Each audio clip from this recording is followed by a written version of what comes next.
This show is, quite frankly, the peak of insanity. As many people would agree, Mahosai is extremely edgy. And with that being said, content warning for anyone who doesn't like it dark, and this video contains massive spoilers. And with all of that out of the way, let's begin.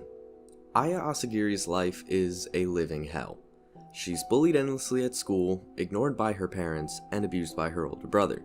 Living in a world which is a pretty fucked up place, she considers throwing herself in front of an oncoming train.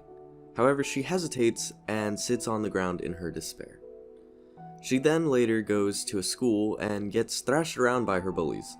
Their favorite pastime seems to be kicking her ass and destroying her life while smirking in the evilest way possible. Sometimes they even strangle her too. After school, she goes home and gets abused by her older brother, and after witnessing this, I genuinely thought it was only a matter of time until the creators decided that she's gonna get sexually assaulted. And exactly 4 minutes later, that happens. Oh, and did I mention that throughout the entire series, there is only one thing that she truly loves, and it is an adorable cat. Unfortunately, this asshole just had to go and kill it. To make it worse, they told her the cat is dead while she's getting assaulted. So now you know. Besides all the dark and edgy shit that goes on in this show, this is just your typical magical girl show, where characters will have many character arcs and only one magical girl can survive. At this point, it should already be known that this series should not be watched by people who cannot handle violence and fucked up shit, because this is pretty much as far as broadcasted anime can go with darkness. As it happens to be, our heroine gets access to her magical girl powers through the power of the internet, and from there she starts her rampage towards every living thing. Except cats. Very important.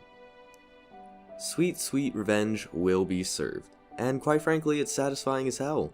Mahou Shoujo's site completely abandons all moral values, social norms, and heroism. The show only cares about chaos and resolve.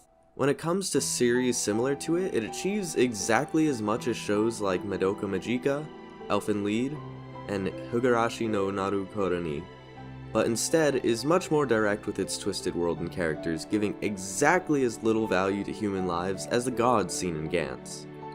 And for that reason, I'm quite impressed.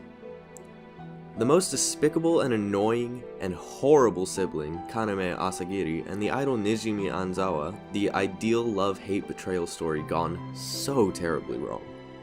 At first, Nijimi's rage in Rina killing her best friend, who is also a magical girl, leads her into Aya and Yatsumura's hands, knowing that if she successfully eliminates Rina, there's no turning back. And so, Nijimi subsequently gives in, and around the same time develops love for Aya's shitty brother, whom, through his intelligence of a sucker brain, knows the existence of Magical Girl's site and the weapons, and through her weapon, which happens to be a pair of panties, subdued Aya and her team of magical girls. So I went as far to check out a few spoilers to see if Aya would at least be getting some revenge on her horrible brother that loves Magical Girl sticks so much, and in episode 12, he finally gets the ultimate stick he has always wanted.